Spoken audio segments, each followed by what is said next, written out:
This season, 60 Minutes covered some of the most important stories of a generation about race. These cops need to know the difference between serving and protecting and not serving and killing. Immigration. I could still see my husband there, struggling, along with my daughter. Social justice. A white mob with incendiary rage burned Greenwood to ash. How many people were arrested, tried for what happened in Greenwood? No one. And introduced you to some of the world's most interesting entertainers. My musical career has served as a vehicle to work for children. Hola, ¿cómo están? Go behind the scenes and hear from the 60 Minutes team themselves about how they make their stories tick. Good afternoon. I'm Susan Zirinsky, president of CBS News and senior executive producer. I am so proud to be here and welcome everyone to this special CBS showcase of 60 Minutes, or as I like to call it in this newest Zoom generation, the latest version of Hollywood Squares. We all know we are living in very unconventional times, and this year's NABJ and NAHJ's virtual convention has a power to it. We are more focused as journalists on the issues that people are hyper-focused on, and the most important election in modern history. This is a year no one will or should forget. I'm enormously proud to be a platinum sponsor of the convention alongside my colleagues of CBS Sports, CBS television stations, Entertainment Tonight, and CBS Interactive. Last year, the conventions were extremely impactful, introducing new faces, new ideas, and a commitment and drive that was palpable. It was a catalyst for me personally, but little did any of us know or would have ever believed how the country's tectonic plates would shift, and they may never stop shifting. And that actually is probably a good thing. Starting with the immigration issues, children separated from their families, to a pandemic that would take direct aim on communities who were the most vulnerable, economic fallouts that are crushing our country, to the terrifying death in front of our eyes of George Floyd, which launched a movement that is both painful and actually promising. A country cracked open by Amy Cooper, Ahmaud Arbery, Breonna Taylor, confronting structural racism everywhere we look. And that includes us at CBS News. At CBS News, as we've covered these stories of race and culture and policing in America, we had to take a look in the rearview mirror and assess ourselves. Talk doesn't cut it anymore. Talk has to be attached to action, but most importantly, it's about accountability. We have announced a series on race and culture initiatives. It won't change things overnight, but we are on a path. And yes, it does begin with conversations. But from conversations come change. Change becomes action. Who's sitting at the table? And if you're at the table as a person of color, are you being heard? We have an executive task force that meets every day for an hour to discuss race and culture.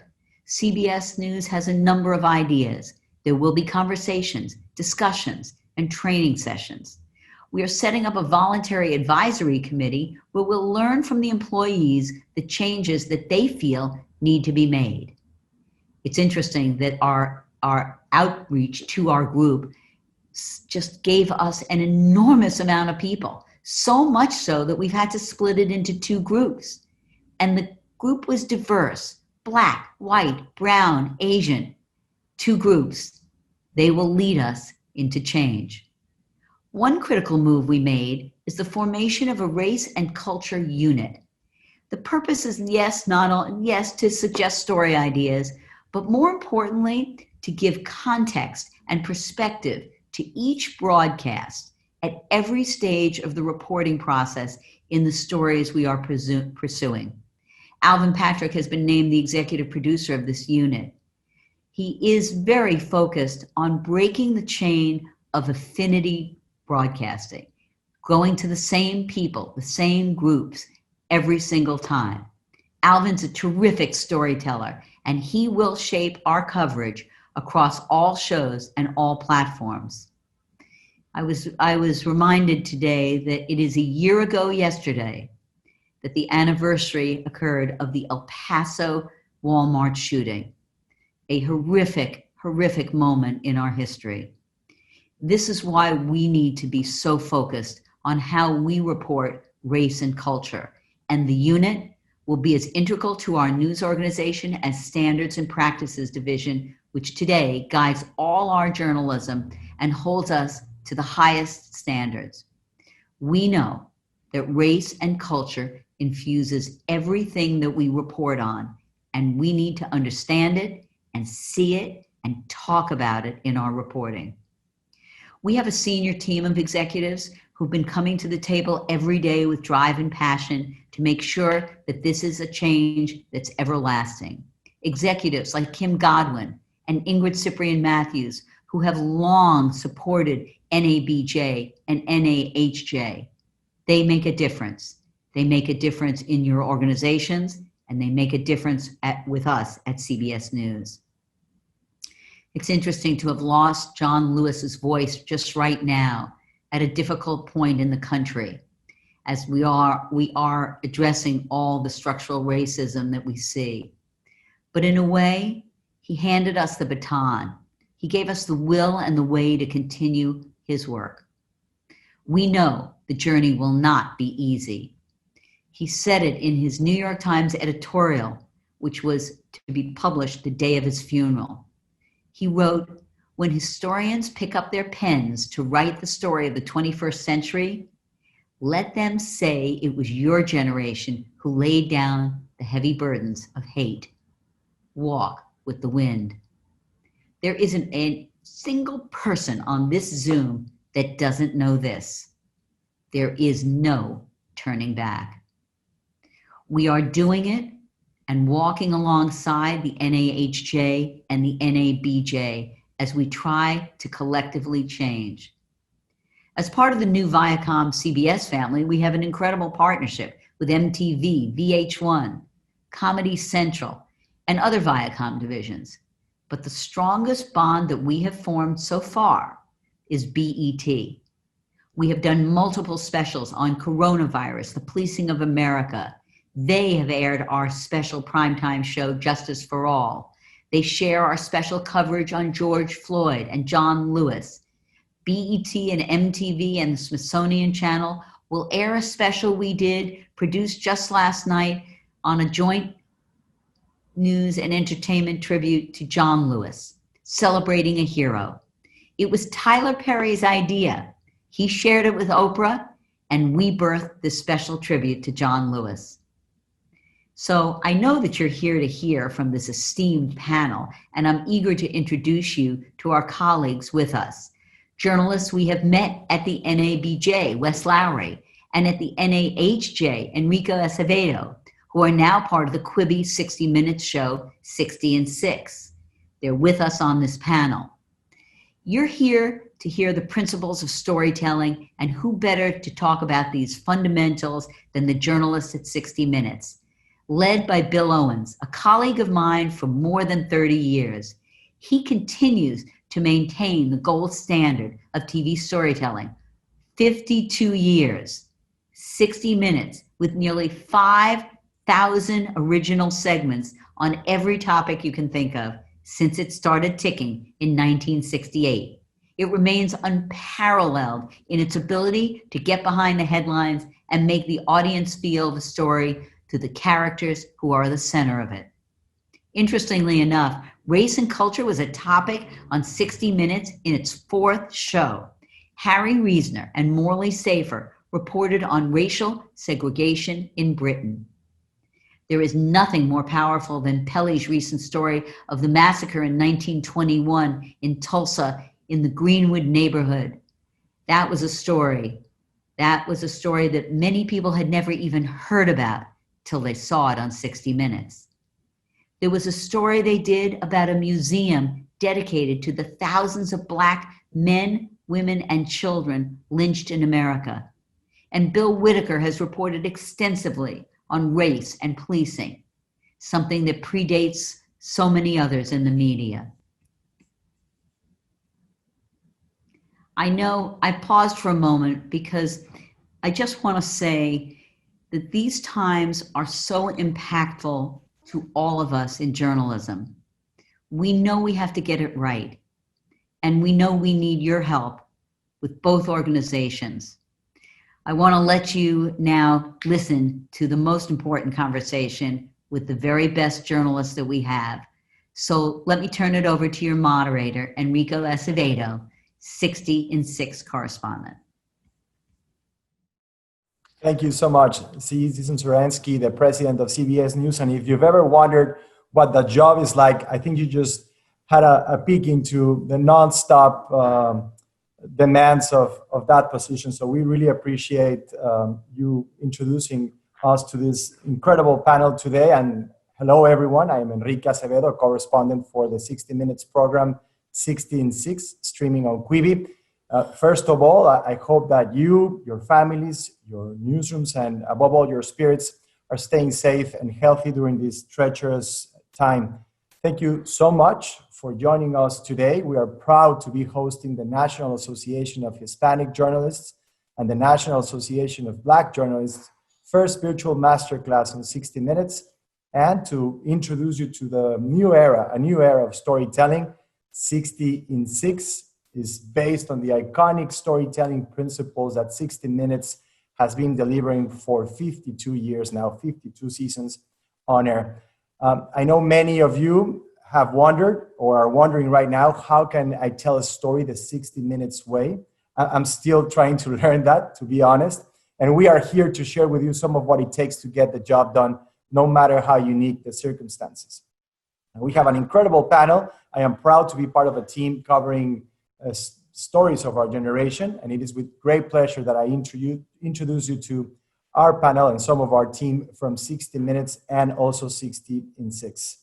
Bill Owens is the executive producer of 60 Minutes and 60 in 6 on Quibi. A 30-year CBS News veteran, Owens assumed the role after 12 years of supervising the broadcast content in 2 senior positions, providing editorial and production input in the creation of nearly 1,000 60 Minutes segments.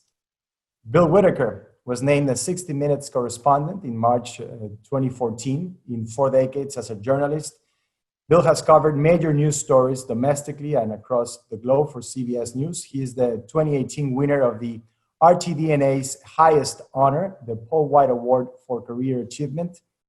Wesley Lowery is a Pulitzer Prize winning correspondent, 2-time Pulitzer Prize winning correspondent for the 60 Minutes program, 60 in 6, streaming on Quibi. He's an author and former national correspondent for the Washington Post. Wes, as we call him, has distinguished himself as one of the country's foremost journalists on race, law enforcement, and justice. Claudia Weinstein is 60 Minutes executive story editor and part of the senior management team that screens, vets, critiques, and oversees every single story that airs on the broadcast and also that streams on 60 in 6. Claudia's particular focus is on issues of fairness, balance, accuracy, and of course, news standards.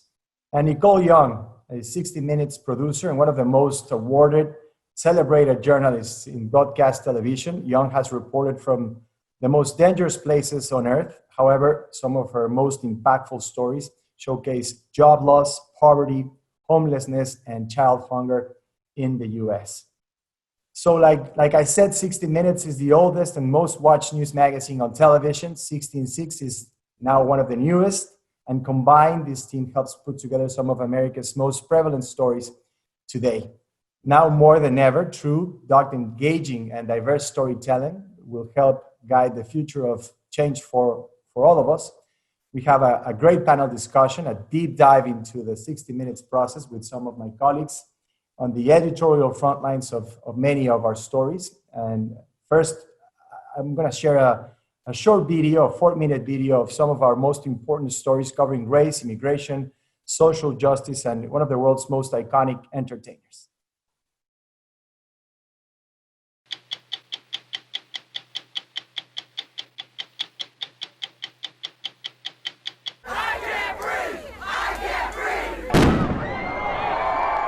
keep saying this is 2020, how can this be happening? People are so shocked. It can be happening because we haven't dealt with this, and so we'll constantly feel like we're being thrown back in time. How did we get to this place, and where do we go from here? We sought wise counsel from Sherilyn Ifill, president of the NAACP Legal Defense Fund. After all you have witnessed about race relations in the United States, what gives you hope? Well, I don't know of anything in the history of black people in this country in which I've read some account in which it ended with, and then they gave up. That's just not what we do. I know that we work for the future of our children and our grandchildren and their children. That's our obligation. We don't have any other choice. In the weeks since Philonise Floyd's brother was killed by police in Minneapolis, protesters around the world have stormed the streets to declare that Black Lives Matter. I'm Wesley Lowery with the story behind the protest chant that has become a movement. We need to get the justice system the way it needs to be. These cops need to know the difference between serving and protecting and not serving and killing.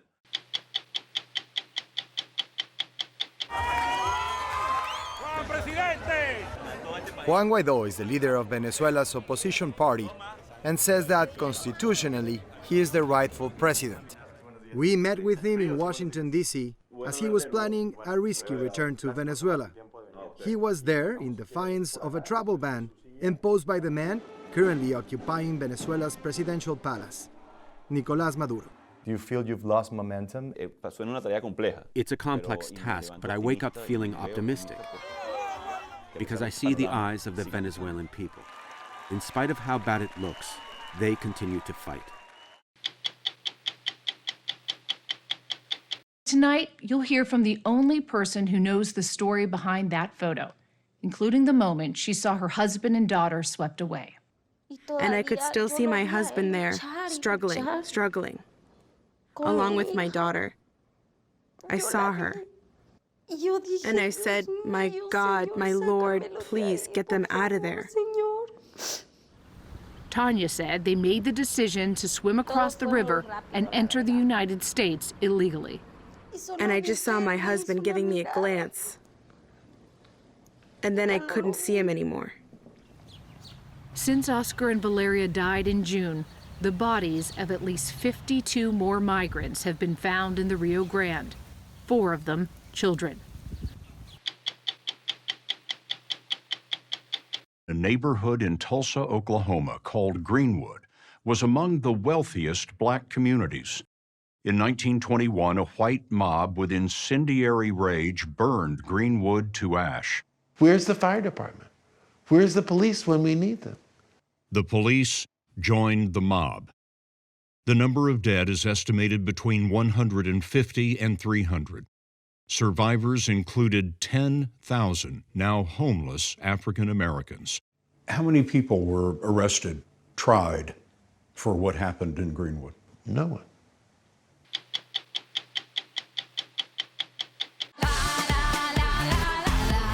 Shakira fills huge stadiums around the world. We went to Spain to watch the ball of energy work. A lot of your dance moves are quite provocative. That's what my mom says. That's what your mom Now you're says. sounding like her. My musical career has served as a vehicle to work for children. Hola, ¿cómo están? She has built 6 schools and educated 23,000 children in Colombia. It's what I consider the project of my life. Gracias, Madrid.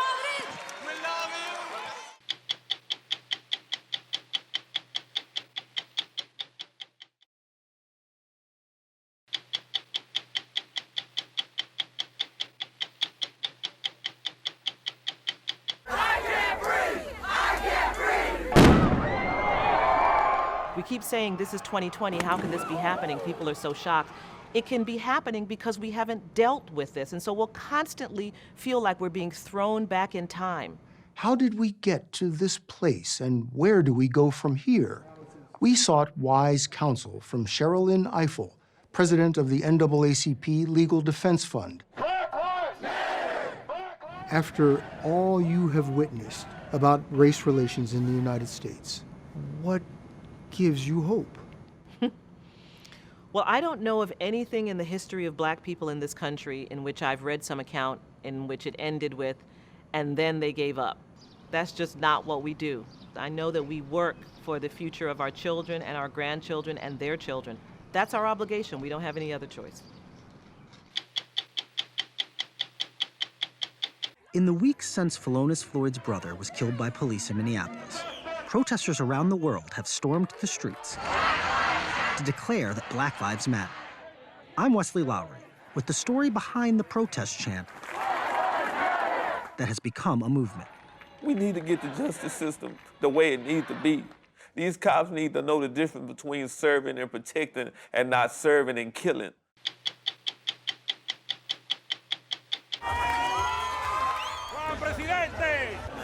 Juan Guaidó is the leader of Venezuela's opposition party and says that constitutionally he is the rightful president. We met with him in Washington, D.C. as he was planning a risky return to Venezuela. He was there in defiance of a travel ban imposed by the man currently occupying Venezuela's presidential palace, Nicolás Maduro. Do you feel you've lost momentum? It's a complex task, but I wake up feeling optimistic because I see the eyes of the Venezuelan people. In spite of how bad it looks, they continue to fight. Tonight, you'll hear from the only person who knows the story behind that photo, including the moment she saw her husband and daughter swept away. And I could still see my husband there, struggling, along with my daughter. I saw her. And I said, "My God, my Lord, please get them out of there." Tanya said they made the decision to swim across the river and enter the United States illegally. And I just saw my husband giving me a glance. And then I couldn't see him anymore. Since Oscar and Valeria died in June, the bodies of at least 52 more migrants have been found in the Rio Grande, 4 of them children. A neighborhood in Tulsa, Oklahoma, called Greenwood, was among the wealthiest black communities. In 1921, a white mob with incendiary rage burned Greenwood to ash. Where's the fire department? Where's the police when we need them? The police joined the mob. The number of dead is estimated between 150 and 300. Survivors included 10,000 now homeless African Americans. How many people were arrested, tried for what happened in Greenwood? No one.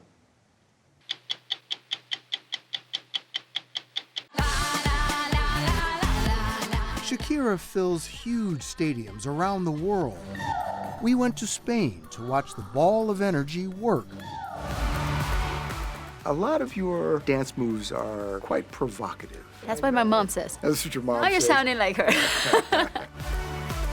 My musical career has served as a vehicle to work for children. Hola, ¿cómo estás? She has built 6 schools and educated 23,000 children in Colombia. It's what I consider the project of my life. Gracias, Madrid.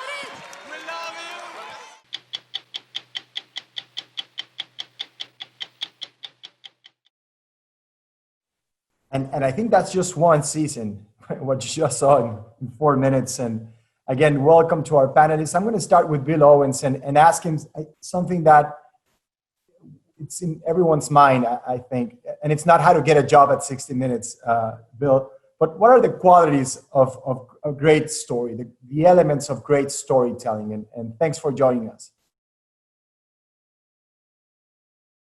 I think you're muted. Sorry about that, everybody, and thank you for having us. Thank you for having me. And look, I'm lucky to be at 60 Minutes, Enrique. It was started 52 years ago by a guy by the name of Don Hewitt, and he simply the way he looked at it was tell me a story. So the story should be.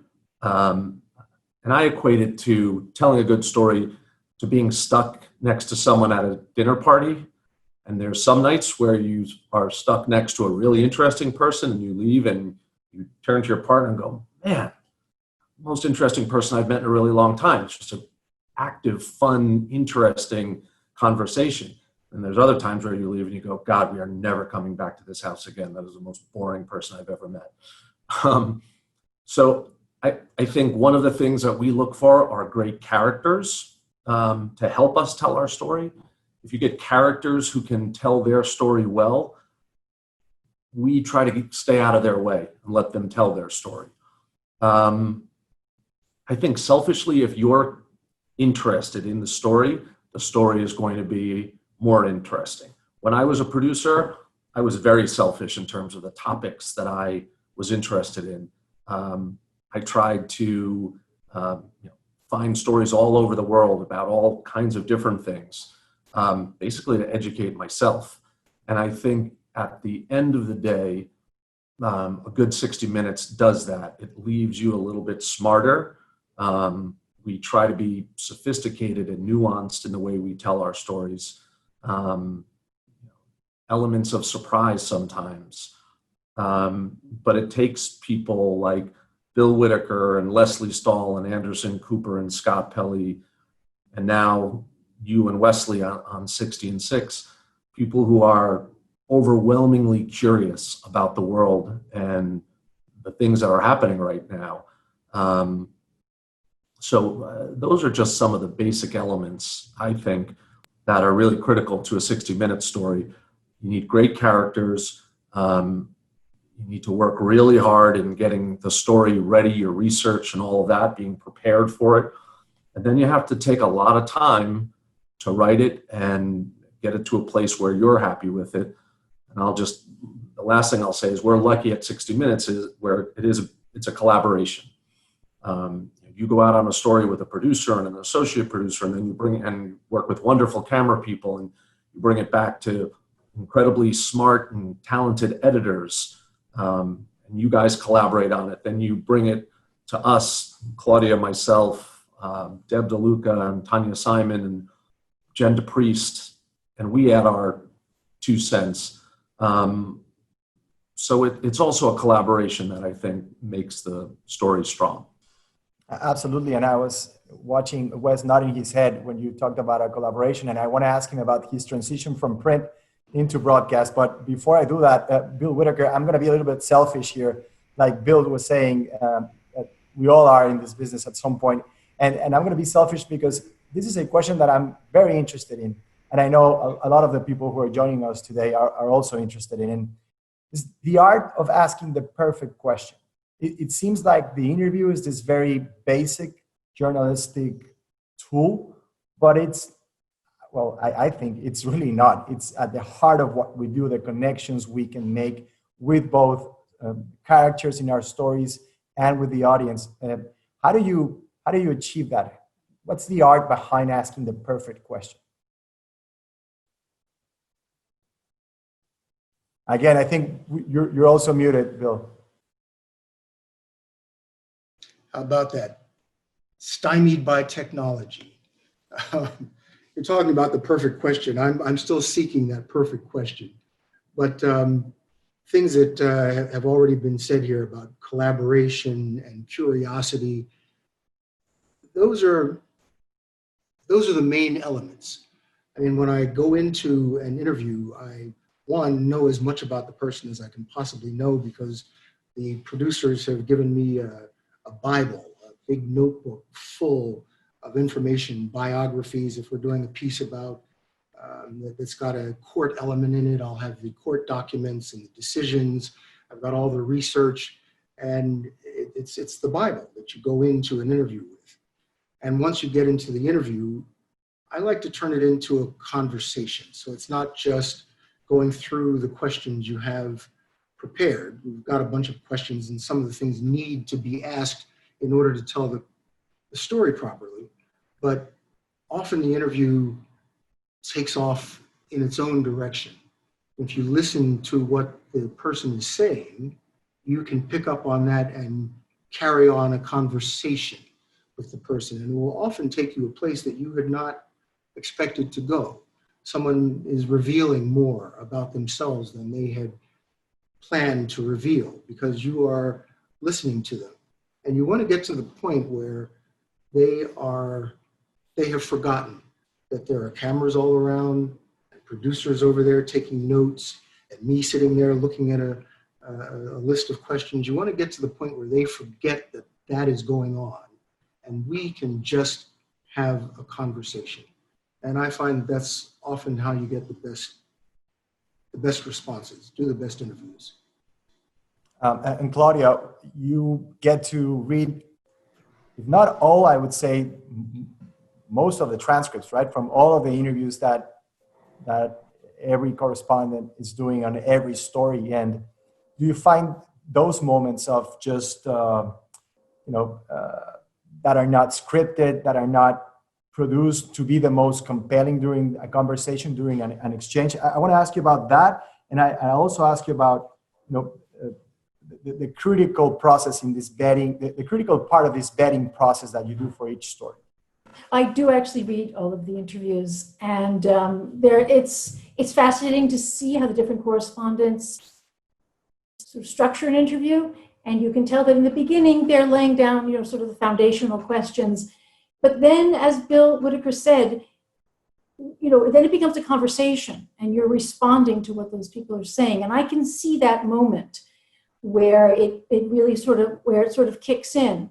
Everyone's very, very well prepared for these interviews. We have the luxury of research, and we can go very, very deeply in them, read everything, know everything. And then, as Bill said, it's up, everyone becomes deeply read in, and then sometimes has to walk away from that. The story may go in a different direction. They may say something unexpected.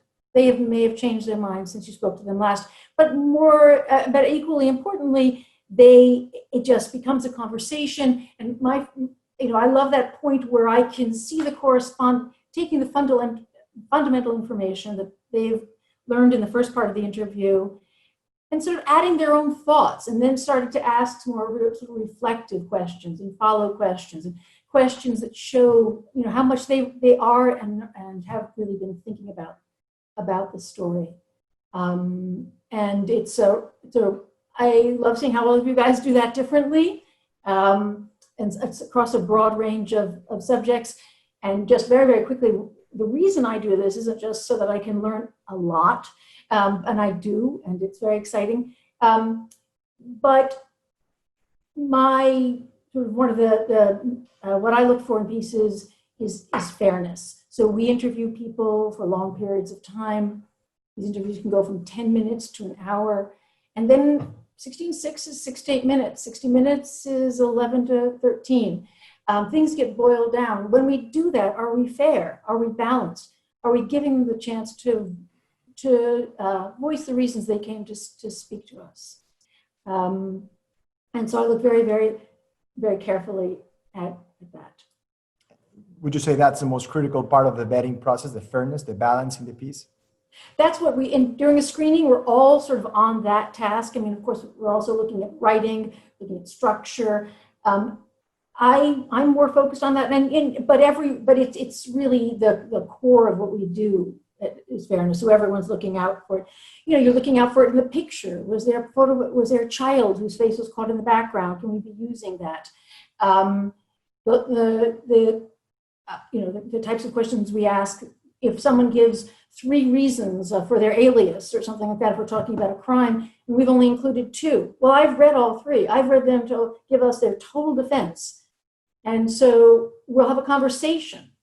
So it's not that we should put in 3. We need to have the conversation about why we didn't put in 3. When a company doesn't want to speak to us, we still have an obligation to represent their point of view. So how are we going to do that? Right. Well, as I said, it's at the heart of what we all do, but I dig in more deeply on certain aspects of that. Thanks for sharing that, Claudia. And Wesley, you have a career as a print journalist, the Boston Globe, I think LA Times too, and then the Washington Post. And then you make this transition into broadcast, or in this case, streaming, but you're not doing it for any platform. You're doing it for 60 minutes. Tell us a little bit about what that is like. Of course. Well, look, if you have the opportunity to work with the journalist at a place like 60 Minutes, you take that opportunity, right? Even if it's for a week, if it's for, my attitude was they might fire me after the first segment, but I'm gonna get one segment. No, let's hope not. And then I'm gonna chain myself to the office and we're gonna get it going, as it turned out. But but I think that, storytelling is storytelling. Right? And there are a lot of, no matter what platform you are attempting to do this storytelling in, there are some things that are the meat and potatoes, that are the basics, that are the building blocks for a good story, right? And the same things that make a great 60 Minutes segment or 60 to 6 segment are the things that make a great magazine piece, a great podcast, a great, a great front page article, right? Characters. And getting those characters out of just being talking heads and getting them to speak as people. Right, Bill was talking earlier about kind of the conversational style interview, which I think is one of the advantages of being able to do kind of a correspondent-driven, on-camera piece, is that you can really connect with the person you're talking to. You can later on in voiceover and track, fill in some of the details and make sure you've got all the, but it's about this moment with the person you're spending time with, and how can you get the viewer to see who they are, see where they're from, see what the story is. And I think that has been so important and one of the things I've really enjoyed getting to try out, right? I think that, even for us, we're doing, 60 and 6, and so our pieces are 6 to 9 minutes-ish. As we know, for our broadcast colleagues, that's an eternity on camera for a lot of folks. And so we do get to do that additional interview, track down that additional character. And at a time when so much of journalism is having to contract, by no fault of the journalist, but because of the industry, 60 is one of those places where we still say, let's go get on the airplane, let's go find the person, let's go track them down. And so the ability to take time and do work like that, I just think leads to the best types of journalism. It's the type of journalism I want to do. And so it's been a transition. I've had to learn plenty. I'm still learning all types of it. We can do a whole panel later with all the producers who have to work with me, and they can tell you all the things I screw up all the time. But I think that it's just been a remarkable opportunity. To someone else alluded to, this is really team ball here. As Enrique, as we all know, some of the producers at 60 and 60 and 6 are some of the best journalists in the country, right? They are doing amazing work, coming up with amazing ideas, tracking down folks. And so the idea to be able to have an idea and work with a team like that, and then have the space and the time and the resources to really tell it, I think is how you end up with great journalism. And you make an excellent point. Before we started our panel, I had the chance to speak to some of our panelists, and we were having a conversation with Bill Whitaker. And I was saying, I feel that you don't get to a place like 60 Minutes to learn anything. But for me, it's just being a learning experience after a learning experience these past few months. And Bill said very graciously, not to worry, because he's still learning after all these years at 60 and CBS News. So at least I feel a little bit less insecure about my own experience at 60 Minutes. And Nicole, like Wes said, producers at 60 Minutes are some of the most incredible journalists across platforms in the country and across the globe. Can you walk us through what exactly a producer does at 60 Minutes? Your job, for example. Well, it's wonderful to be here, and thank you, everybody. The interesting thing about a producer's job is that it's the hardest thing to describe what you do, because you do a little bit of everything, and you should always know that you should do a little bit of everything. You're writing, you're pitching, you're essentially the biggest problem solver on your team. You, Scott and I, well, this is Scott's, I'm going to steal this from him, but we have a strict policy on flexibility. Know that everything you spend months planning will probably change 9 minutes before you're about to roll the camera or get on a plane or put together budgets. You are coordinating with your producers, with your editors, with your crew. You also are character finding, and that in itself is its own thing. As Bill said, one of the things that makes 60 Minutes particularly so special, and kind of the recipe for a great piece are the characters you find and how you actually find them. It's one thing for someone to, a press officer to send you, the guy with the biggest title, but what does he actually have to say and how does he say it? is far more important than the title he's procured for himself, because you're talking about television. So a producer does all of these different things, but most importantly, a producer is making every single aspect of a story flow and feel liquid from the top down, right? And any producer who's above doing any one thing at any given level, and it could be as simple as making sure your team is well caffeinated to make sure that they can actually do it right. So Absolutely. you can tell the good producers from the ones who don't, because a producer literally knows that their job is all encompassing on every level, from the pitch process to the caffeination process and the feeding process to the pitching process to the procurement process. That's what a producer does. And if you're not tired yet by just hearing me talk about all the things producers do, I think then they should think about perhaps doing something else, because it's an exhausting job. You don't work 9 to 5, you work 7/24. It is all day, every day. You're working in different time zones. And it's quite frankly the most fulfilling thing when you see something that you've thought about in your head that could have just been a pitch or an idea, and then make it onto the air on 60 Minutes. It's almost this beautiful symphony that you get to create with all of the people behind you, from Bill to your correspondent to Claudia to our great cameramen and our editors. And so producers essentially produce just about everything. They make it feel and flow in a way that creates TV. And Bill Owens, you've told me a lot about being an active listener during interviews, right? And I think Claudia touched on this point also, Bill Whitaker, how important it is to take that conversation on and really be immersed in what's happening at the moment, very present and be that active listener. So if you can elaborate a little bit about what being an active listener means, and also walk us through the process of a story from inception all the way to the air, because I think a lot of people want to know about how the cake is made. Sure. Bill hit the nail on the head before. We show up to our interviews and we're overly prepared, and we know what we're looking to get out of a character, the information that we hope to get from them. But you have to be able to throw the script away when that character says something and you go, well, wait, what? And follow that trail. For example, when Wesley was in Minneapolis, after I think it was the first day of shooting, once they hit the ground, he called and was just telling us about just a number of people he had met at one of the initial protests and who they were in the neighborhood. Everything from a professional football player to someone who had been George Floyd's roommate, all of these people. And that kind of, we call it shoe leather reporting, like Wesley was just going and listening to people's stories. And just those stories alone, you could feel the story bubbling up, even though he had many, many more days of reporting to be done. But it helped, just those initial conversations really helped to frame his first 2 stories. So you have to be a great listener to be a great reporter. And Bill Whitaker is that.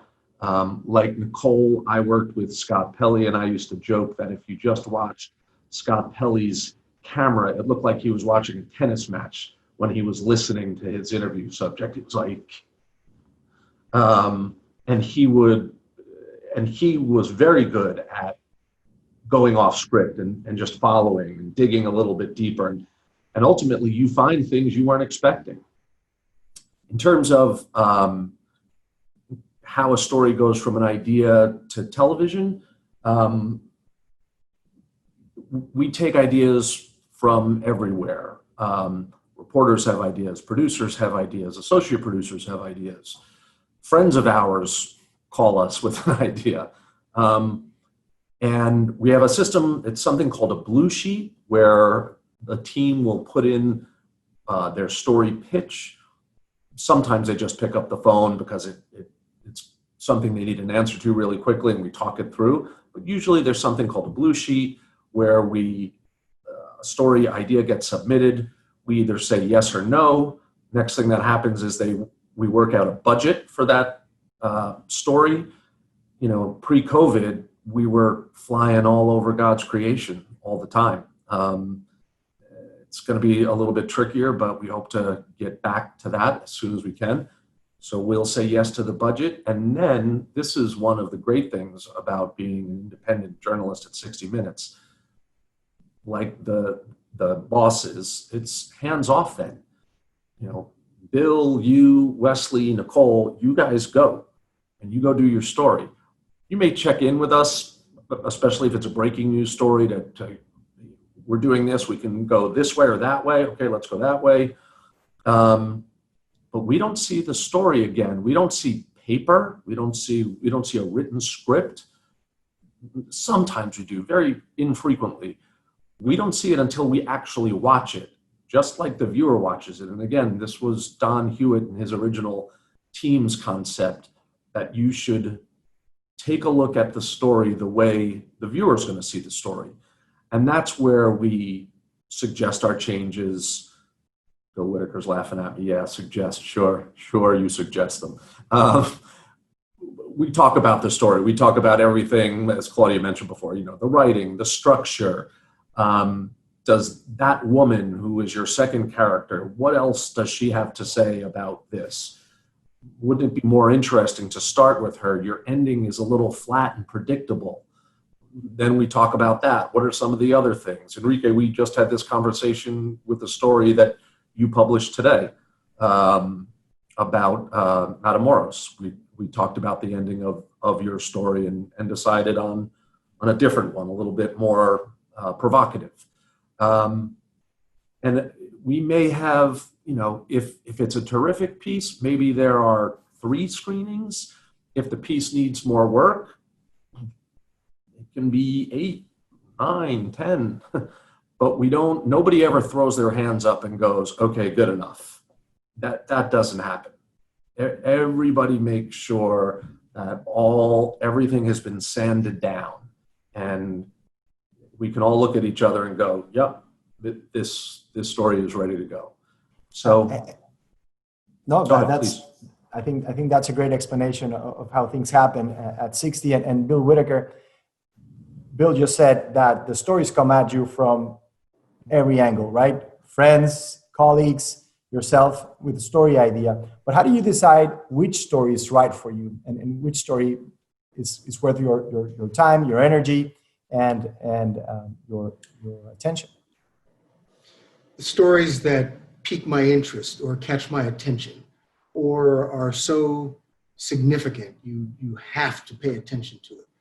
But as we've all been talking here, 60 Minutes provides you, you have the luxury of exploring almost whatever interests you at all.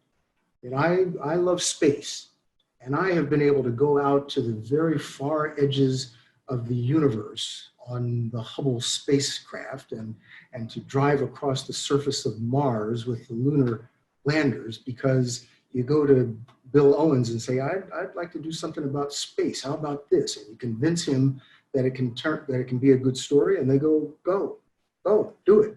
Make it a good story. How do you convince him? That's something I want to know personally. Don't tell him, but he's actually kind of easy. No, seriously. You can, if it's a story that's going to catch your attention, that you find interesting, chances are Bill is going to believe you. Yeah, that's an interesting story. You don't come up with something that's too local or too specific. You try to find something that's going to have a broader appeal or a broader interest. But it's the luxury is that I get to pick and choose the stories that interest me. And then I turn around and convince Bill that it will interest him and everybody else watching. And they give you the go ahead. You run out the door with the camera and the crew and the producer, and you just go out and do your story. The other thing, though, with 60 Minutes is everything at 60 Minutes is bigger. I worked for the evening news for many, many, many years, 3 decades. And it's a big deal working for the evening news.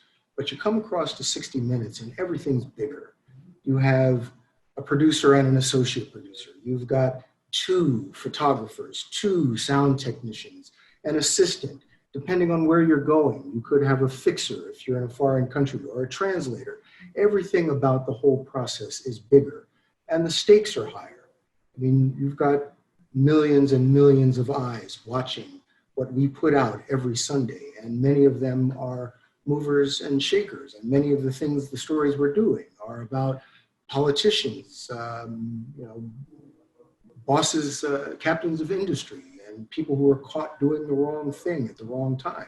And we're going to put that on national TV.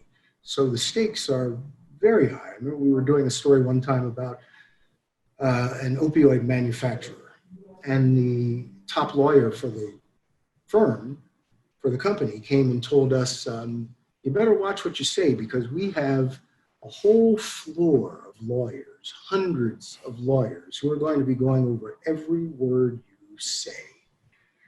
And I'm thinking, they don't know that the associate producer that I'm working with is like a bulldog who makes sure that every T is crossed, every I is dotted. And I'll put my associate producer up against your floor of lawyers any day. But you just have, everything is on a higher level. And thank goodness we have the support of these folks. We can go in and have a screening, and they'll say, I didn't quite understand it the way you think it should be understood. I think you can say that a little better. Or this person, you've only used him very briefly, but he's actually pretty good. He's the one who punches through. Is there something more you can use of that guy? So it's a collaboration from top to bottom. What shows up on the air has been a huge collaboration. Claudia, take us inside that screening process. Now that both Bills have mentioned it, what is it like, and so people can understand what exactly we're talking about? Well, now that we work from home, it looks like this. We're all in squares. But let's talk about the heyday. So we have a screening room, and as Bill Owens said, we sort of know, most people know something about the story. They've approved it, they've looked at the budget, but there's an enormous amount of independence. I bring a lot of knowledge to because I've read all of their interviews, but I don't have, of course, the knowledge that the team has. And then it's a very respectful, the lights go down, the piece is shown, and we all just look at it very carefully. You can see us like leaning forward, listening to it. If it's very emotional, you'll see us, I take a lot of notes. We have a copy of the script, so we take a lot of notes. You'll see people marking question marks and circling things and arrows that should go up or that should go down. And then in a very sort of orderly, thoughtful way, we discuss it.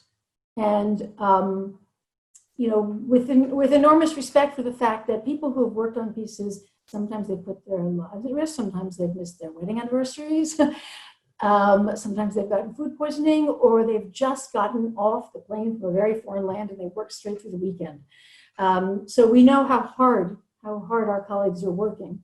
And as I said, Bill Owens always takes the first crack at it, always very diplomatically. And as you've seen, Enrique, we engage in a conversation, and we're journalists, but we're also viewers. Like when something doesn't make sense, like if someone has described something in science or math, physics, we're also viewers in that way, and we have to remember that we're viewers because we actually might have information that we bring to a story. And I have a lot of information I bring to a story because I've read all the interviews. And so that's how the conversation proceeds, and we'll go, as Bill Owens said, we'll do that as many times as it takes. Nicole, how do you identify the strongest characters in a piece? I mean, sometimes I guess it's pretty obvious, right? Especially if you're doing a profile, of course, but when you're in the production process, pre and then when you're in the field, how do you identify those characters that are going to support the story? So obviously in COVID, it's a lot different than how I would normally, or how most of us would normally try and find characters. But I think the greatest way to find a character first is there's a difference between being handed a character and finding a character, as I had mentioned earlier. You know, a PR person can say, we're going to hand you these 3 people, and then you just kind of choose the most articulate or the person who's the most, you know, well suited for the part, and then you can place them in a seat. But to actually find a character from the ether, right? You knock on doors, you actually gain people's trust, you spend time with people, you use empathy, and you have people understand, particularly those with the best stories to tell, why they should even sit down with you. And that's a special skill that most people just think, yeah, you can book a character. But to have a character actually tell you the hardest story of their life in front of a camera that's going to then be shown in a piece to millions and millions of people takes more than just booking someone.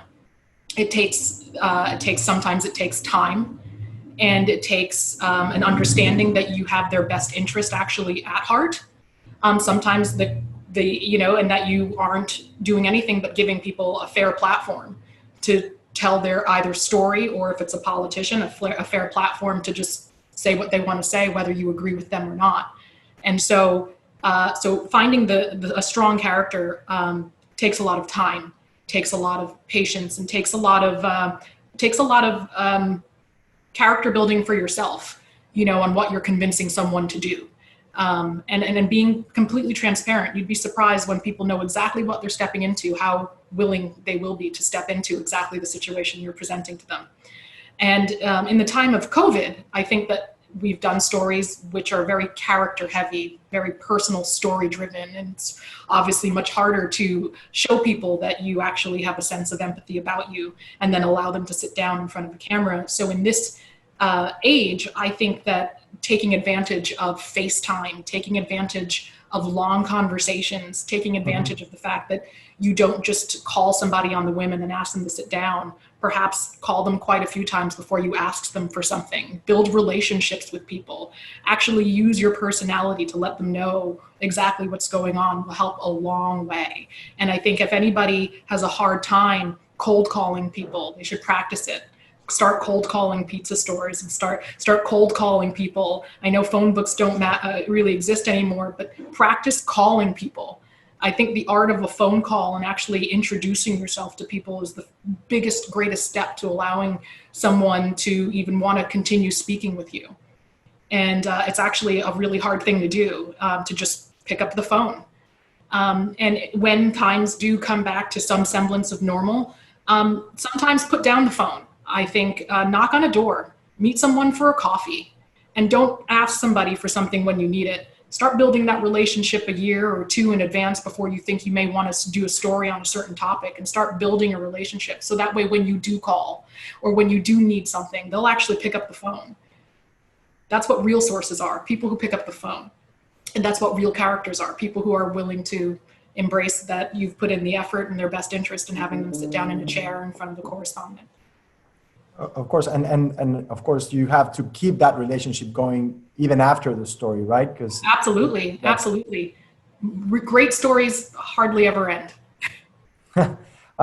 Wes, I want to ask you about something a little bit more personal, right? Because Nicole was saying this process is personal, it's intimate, and the connections and the trust is real. How do you cover civil rights issues, social justice issues as a Black man right now in America? You know, I think a lot of it, like covering any story, is listening, and listening more than you're talking.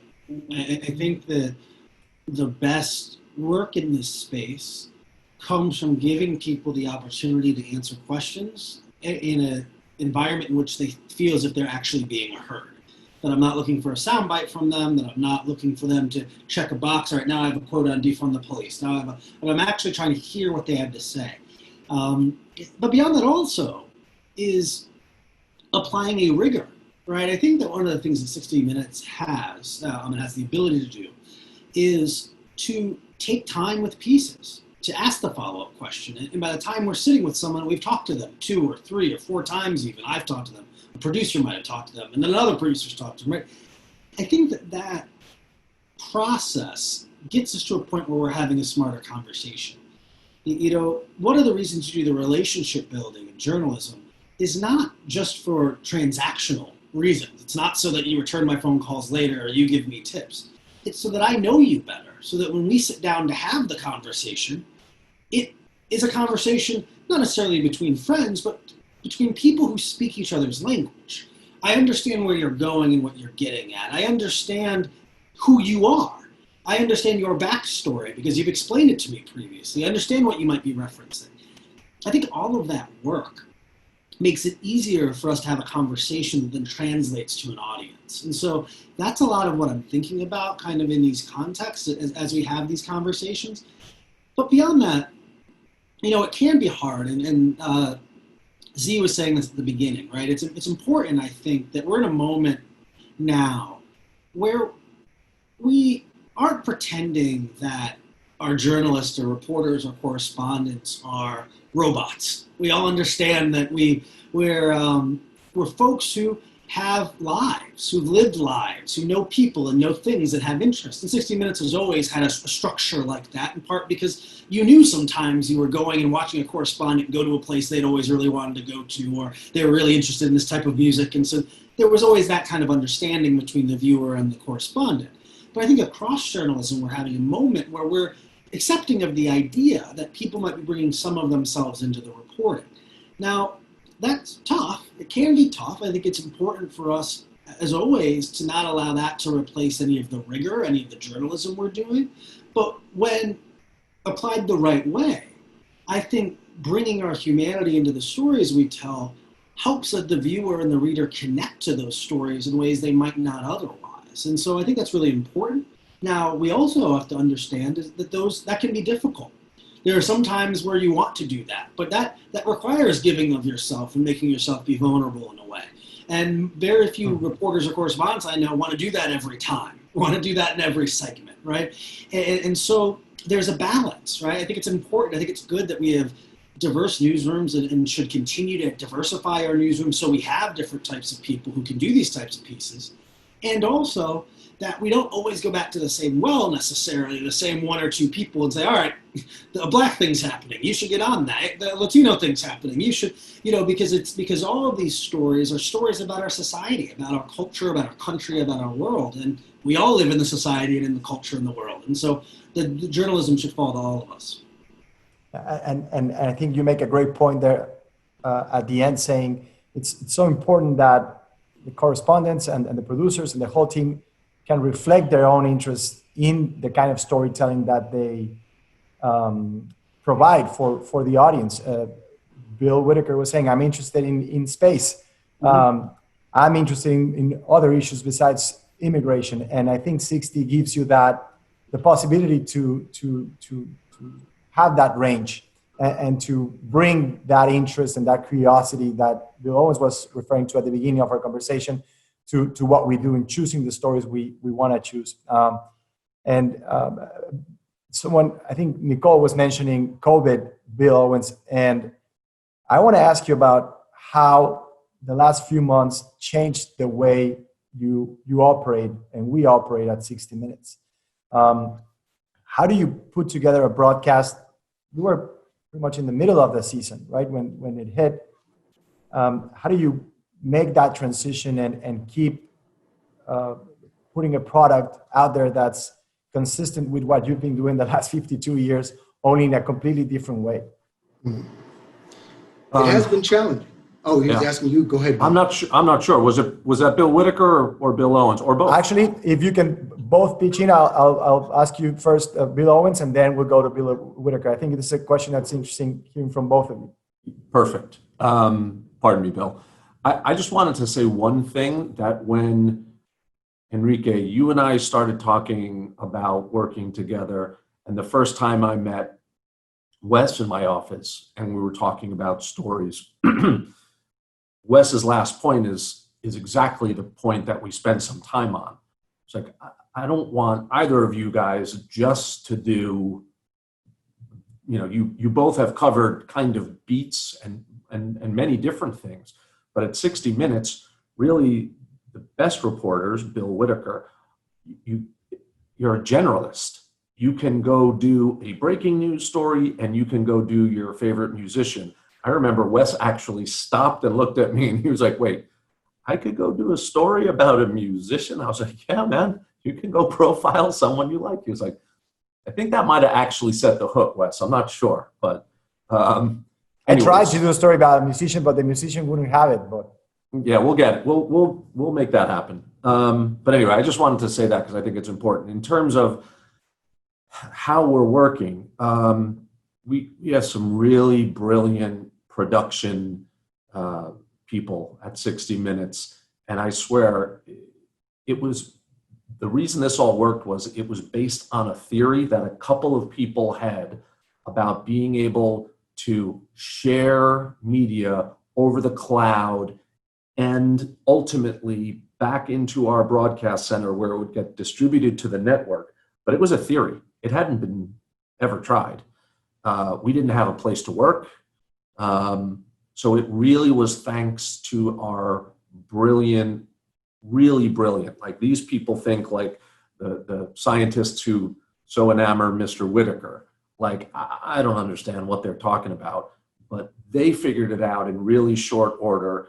And we have editors working in their, kitchens and bedrooms, editing on souped up laptops now. As Claudia mentioned, we screen all of our pieces over Zoom.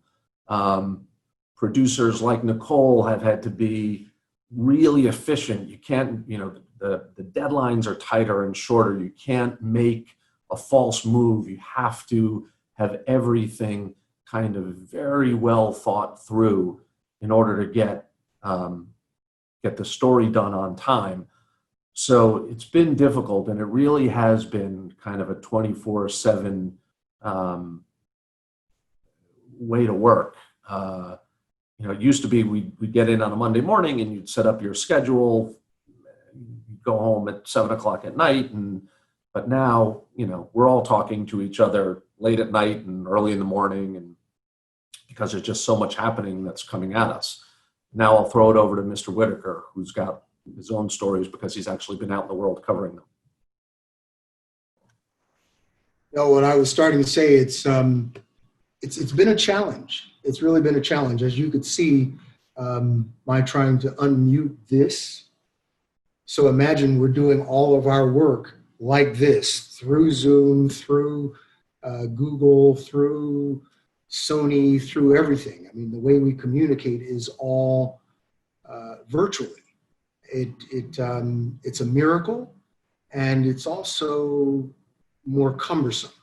I mean, I really, really love the give and take with my colleagues. I mean, if you come by my office, everybody's in there, and it's like having a bull session in college. We're all talking and chatting and throwing ideas around, and that's one of my favorite parts of the job.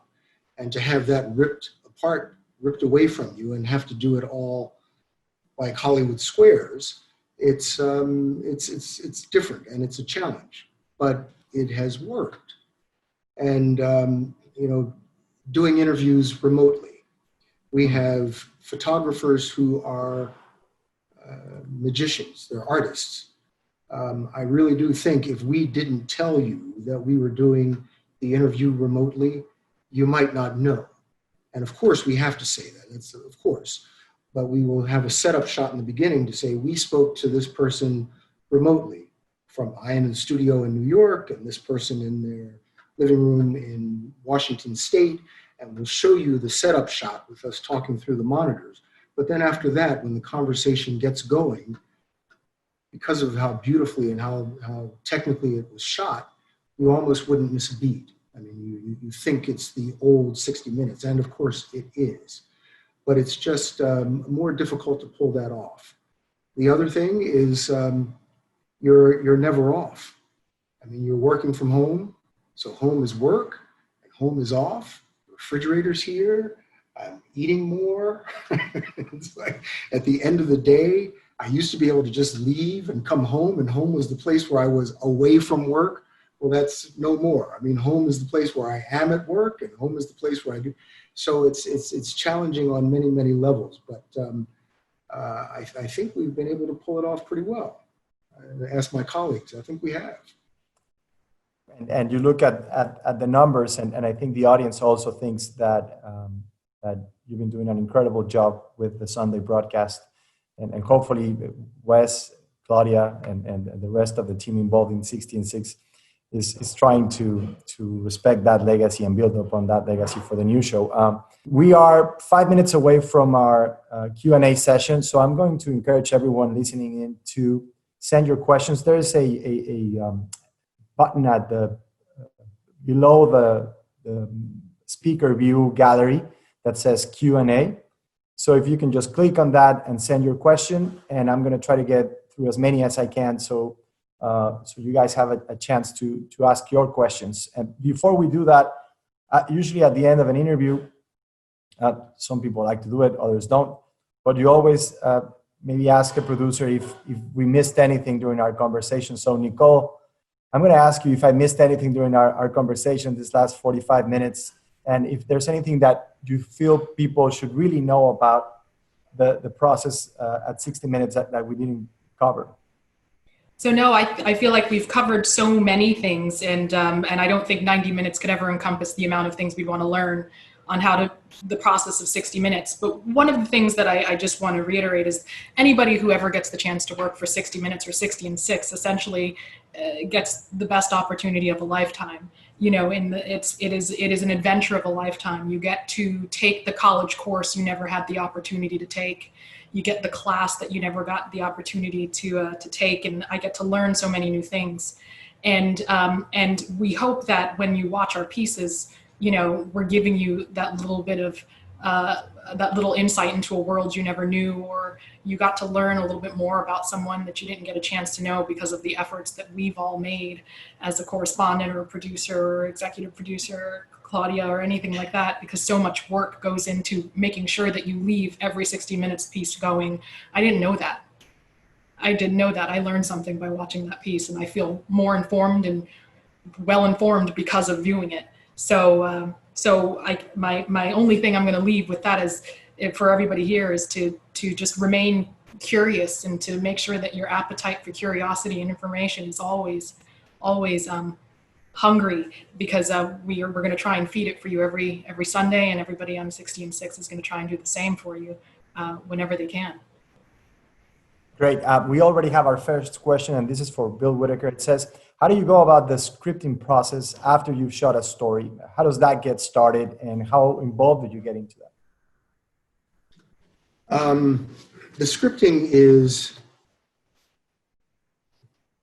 I think that's part of the process. You know, I was just saying that I like the collaboration with my colleagues best, but I think the scripting process is right up there. It's probably the most difficult, but to me, the most rewarding. When you've got people like Nicole who have laid out all of, I mean, I have like a smorgasbord. They give me everything.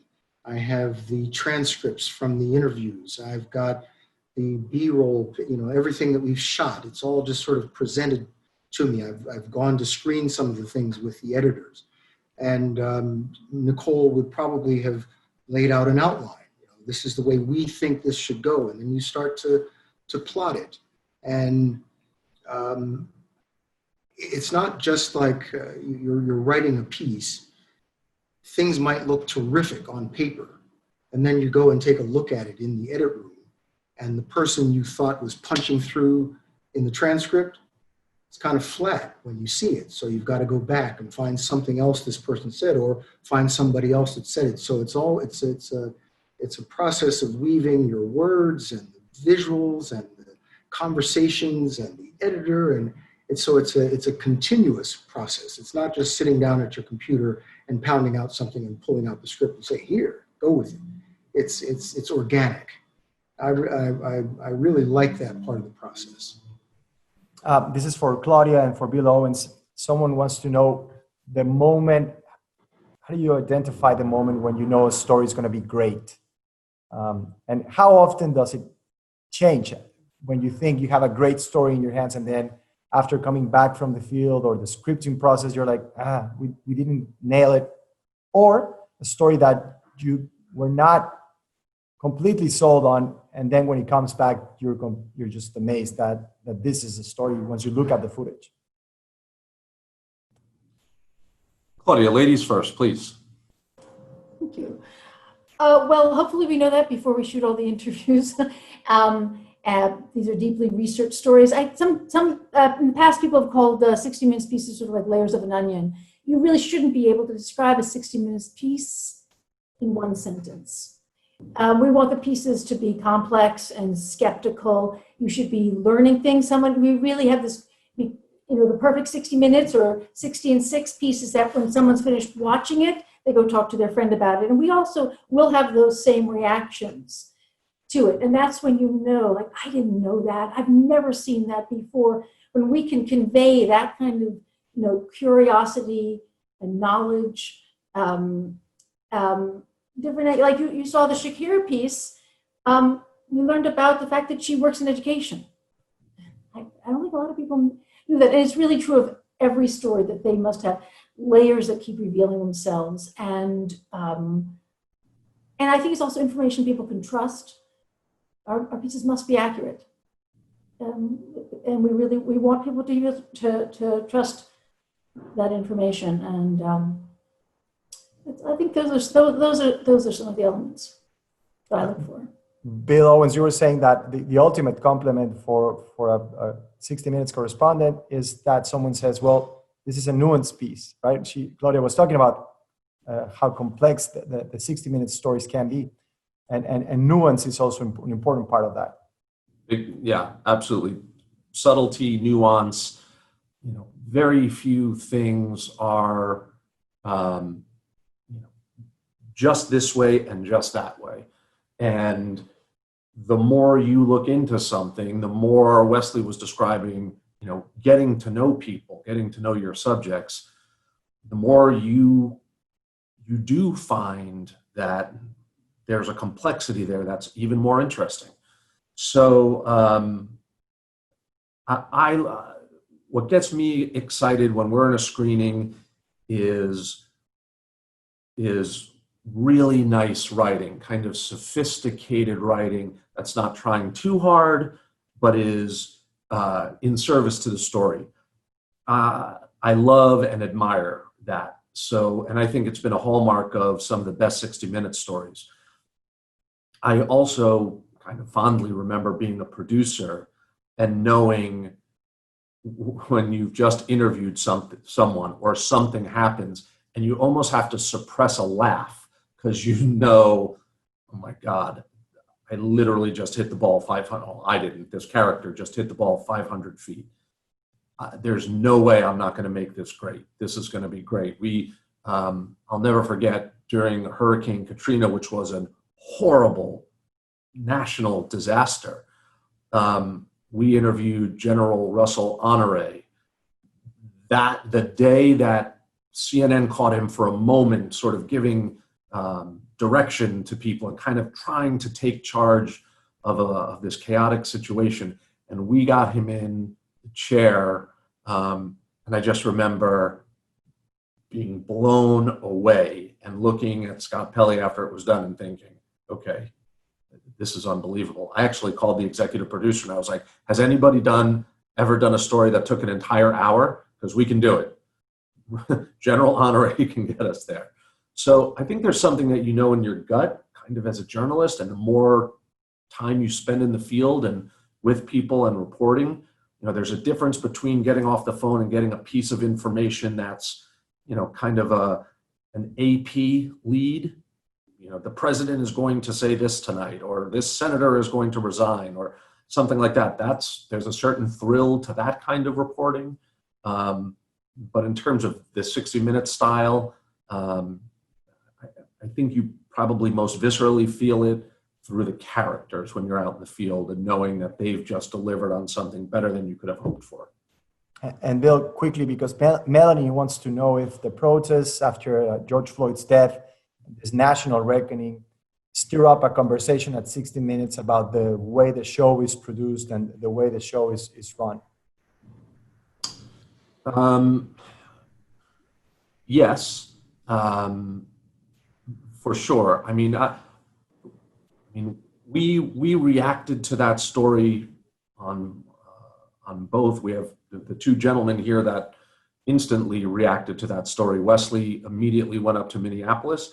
Frankly, we were very lucky that Wesley was with us, and myself and Jonathan Blakely, who's the senior producer who really runs the day-to-day of 60 and 6, we were listening to Wesley's ideas and his reporting and kind of following his lead. On the Sunday show, Bill and I talked, and he was reporting a story on voting rights in which he had been speaking with Ms. Eiffel from the NAACP Legal Defense Fund, thought she was an amazing character and would be the right voice the Sunday after to be heard from in broad brushes. But in terms of the way we're managing the show, not acutely. I mean, nobody has been shifted into a different role or anything like that. What we're trying to be is open-minded, listen to our colleagues. Nicole also has had a number of stories. I will share this, though. Nicole has come to me with a really well-formulated idea about mentoring around people of color, something that CBS News hasn't, frankly, done a great job with, that we're going to implement at 60 Minutes. So to answer the question, sort of, I think that's the best I can tell you, that we're looking for ways to do better, to cover the story better, but also to do better internally. Nicole, when I mentioned someone's name in the question, is because they provided it. Otherwise, it's an anonymous question. And someone wants to know what makes a good producer or a good AP at 60 Minutes. When do you recognize that in someone when you're just first meeting them? Wonderful.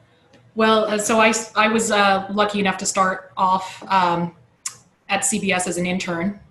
And from an intern, I eventually made it to a producer, senior producer at Evening News and with Scott Pelley, and then I remained a producer at 60 Minutes. And I work with an amazing associate producer named Katie Curbstadt, and I worked with another amazing associate producer named Darren Weiss. And I think the greatest tool that an associate producer needs to have is they are our facts person, as Bill Whitaker may have mentioned earlier. We are the one, we lean on them to take every single word in our script and find 3 sources, and to know what a good source is.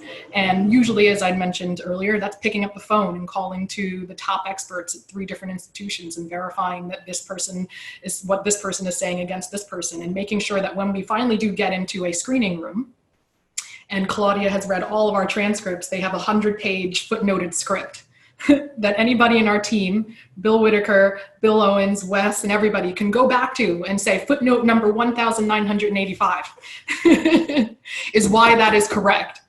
And they are really a spine of each team, because they allow you to sit a little more upright in the screening room, because you can say with confidence that the words that you're telling, Bill, or when they have a question to come back to you, is correct, and in fact that it's right, and here's why it's right. And so our entire team relies so heavily on an AP. So the qualities that an AP needs to have are doggedness, trust. They need to be able to work ungodly hours. They need to be able to be the go-to person and have their name called at every aspect of the shoot in a way that makes them tired and uncomfortable, because all day long I scream, Katie, Katie, Katie, Katie, hey Katie, Katie, hey Katie.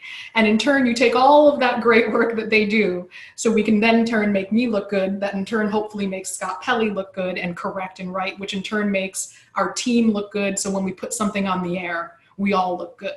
So an AP needs to know that there's a tremendous amount of responsibility that's going to be on them to help us get it right. And so they're our right guys. And if they can take that on and do it with a smile and aren't afraid of crazy hours, you're curious beyond belief. That's one of the many aspects that I would look for someone who's a great AP. Hardest jobs in journalism, without a doubt. This is for both Bill Whitaker and Wesley. And Wes, if you can start us up with that answer. Amy wants to know, how do you encourage the subject during an interview if they become quiet or just a little passive? And also, how do you recover when an interview is not going well? Well, so I think there are two different types of interview, right? There's an interview with a newsmaker, a powerful person, right? And then there's an interview with someone who's a real person, right? An RP, the mother of a victim, person whose house just burned down. And I think strategically and tactically, you might handle that differently. Sometimes with a newsmaker, I'm not going to say you want it to go poorly, but sometimes that becomes the news in and of itself. The senator gets upset and they storm off, or they're dodging the questions. And there's sometimes as much risk in bending over backwards to try to appease the powerful person, and now you look like you're going soft on them. Sometimes you let them walk out and let them be upset, and that becomes part of the story, right? But it's very different. I think the better, more complex answer to that is about the normal person, right? The person who you showed up on their doorstep, and you're asking them to share. I think this is something Bill said earlier, right? That the best interviews, not just for this medium, although certainly for this medium, the best interviews in every context are conversations, right? It's not a list of facts or a list of questions. It's me and you, we're here, let's get to know each other. Let's talk, and I can share it myself, you can share a view. And so that's one thing that I try to do very often is you try to make it like a conversation, right? You think about it almost like a date. What happens when you're on a date and the person goes quiet? Well, you tell a little anecdote about yourself. You try to find something that's relatable. Oh, the thing you just said reminded me of X, Y, and Z. You try to regain that cadence of conversation. And so that's something that you work on too. Each person's a little different, and so you got to feel it out each time. But I think that's a key part of it is you don't want this to feel to the person you're interviewing like you're just rolling through a list of questions, that you're just trying to get a set of facts. No. You want them to walk away feeling like they got to know you, and in turn, they let you get to know them. Bill Whitaker, I know you've had your share of good and bad interviews. Can you recall one in particular that was going south and you were able to recover or didn't? Well, when you're working with the evening news, it's so fast. It's like sometimes you have an interview subject and they're just not any good, but you don't have any time. So that person is going to show up on the evening news and you find the best 10, 12 seconds that person had and you put it on the evening news. What you have with 60 Minutes, though, we were all talking about the luxury. We have the luxury of time as well. You have the luxury of spending some time with that interview subject. If you're doing a profile, I did a profile of Jennifer Lawrence one time, and you get to sit down with Jennifer Lawrence for an hour, one day, and then you come back and you sit down and do another sit-down interview with her for an hour the next day, and then maybe go off and do something that's of a personal nature. With her, we went to her house while she was cooking with her friends, whatever. So you try to weave together a story by way of the interview, but we've got that luxury to spend time. When I first started with 60 Minutes, we were doing an interview with a politician down in Arizona, and he fell into the yes, no, kind of answer mode. And I'm, sort of at my wit's end, and the producer jumps up and says, you know what? This is 60 Minutes. We came all the way down here to talk to you. So you have got to bring your A game, because look at all this. All these people came all the way from New York to Arizona to talk to you. So you better bring your A game. The guy sort of clicked, and it worked. And I have used that since. You tell somebody, look, you were on the phone, you were terrific. And now we show up and we've got the cameras, and I understand you might be feeling a little intimidated by all of this, but come on, you've got the information. We're here because you are the person with the information. So come on. And you want to try to make the person feel comfortable enough to get out of that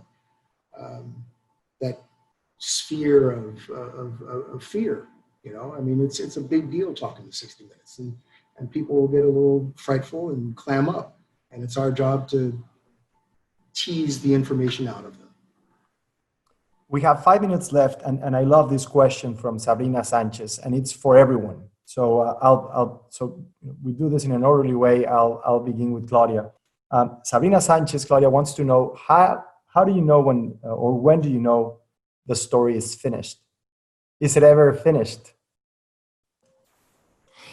Well, Sunday at 7, and also is a real deadline.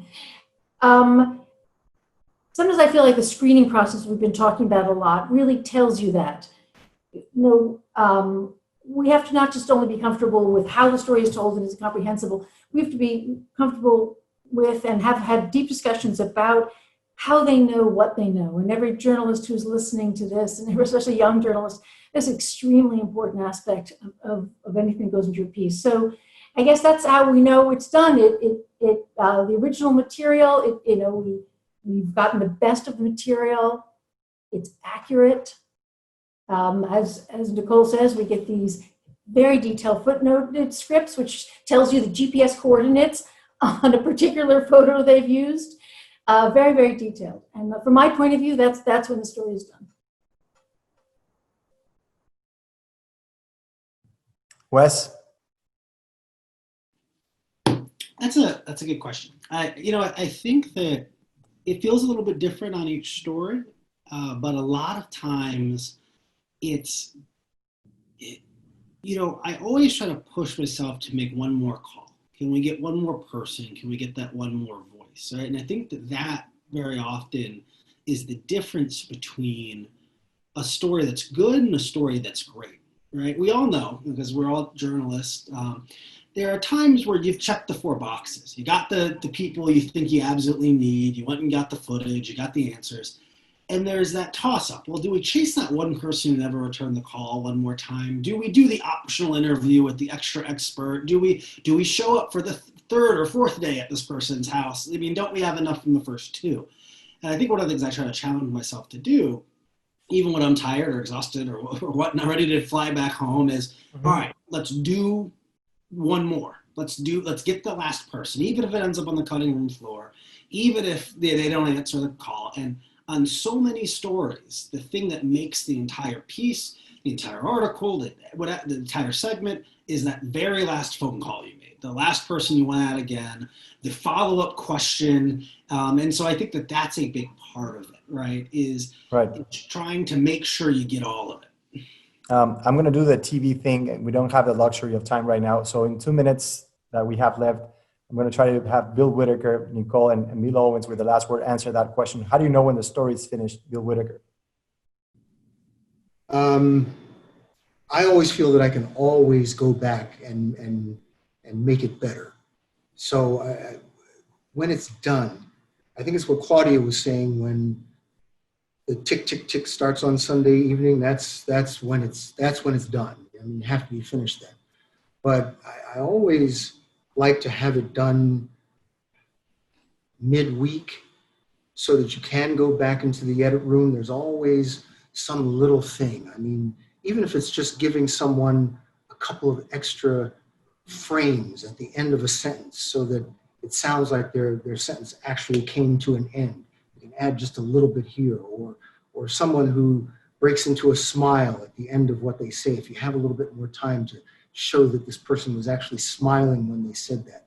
There's always little things you can do, and I find that the edit room is where I find it most, that's when you actually put the seal of approval on it, when you finish it up in the edit room. Nicole? I'll be quick. I think for me as the producer, I think the story feels maybe like it has an end on Monday morning after it's aired, after it's gone into the ether, and I'm waiting now to see whether or not how it's received. So I feel like the story is still kind of in my head, mostly in my head, even far after it's aired at 7 on Sunday. Last word, Bill Owens. I think, so all of these stories that we cover are kind of snapshots of a moment, or a subject, or a thing. And in many cases, it's our duty to stay on them. And I'm fond of doing that, whether it's climate change, race relations, immigration. I mean, there's many stories that 60 Minutes has followed for years and years and years. So Each of them feel like snapshots to me. You can see how things have changed. We've captured a little bit of history, and we look forward to the next ones. Well, thanks everyone for your time. You can see Wesley and I on 16/6 on Quibi, and tune in this fall to see 60 Minutes 53rd season premiere of Unparalleled Adventures and Storytelling. Thanks again, everyone. Stay safe and stay curious. Have a good day.